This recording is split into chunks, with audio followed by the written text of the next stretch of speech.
అనుదిన నిత్యజీవపు మాటలు. దేవుని నామానికి మహిమ కలుగునుగాక. దేవుని వాక్యాన్ని చదువుకుందాము. నిన్ను ఆశ్రయించే వారందరూ సంతోషించెదరు.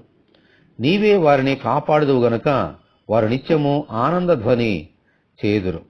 కీర్తనల గ్రంథము 5వ అధ్యాయము 11వ వచనం. మనకు ఆపద వచ్చినప్పుడు సాధారణంగా అందరూ ఆశ్రయించేది మనుషులనే. అయితే వారు మనలను కాపాడుతారనే గ్యారంటీ ఏమీ లేదు. ఎందుకంటే వారు కూడా మానవ మాత్రులే కదా. ఇక సంతోషం ఎక్కడిది?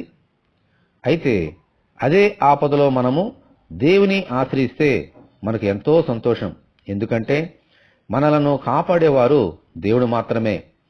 ఆయన కాపాడినప్పుడు మనకు నిత్యము ఆనందమే. హల్లెలూయా. అలానే మనుషుల మీద ఏమాత్రము ఆధారపడకూడదని కాదు. దేవునికి ప్రార్థన చేస్తే ఆయనే ఎవరి ద్వారా మనకు కార్యము జరగాలో ఆయనే చూసుకుంటారు. మనమైతే ఆయననే ఆశ్రయించాలి.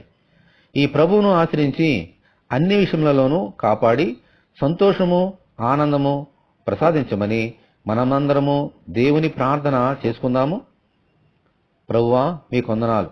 మాకు ఎదురవుతున్నటువంటి ప్రతి శోధనలో కూడా నిన్ను ఆశ్రయిస్తే మమ్మల్ని కాచి కాపాడి మాకు సంతోషాన్ని ఇస్తారని నీ వాక్యం ద్వారా మాతో మాట్లాడారు. నీవు మాకు సంతోషాన్ని ఇచ్చినప్పుడు నిత్యము ఆనంద ధ్వనితో ఈ లోకంలో జీవించగలుగుతాము అనే గొప్ప నిరీక్షణ మాకు ఇచ్చారు.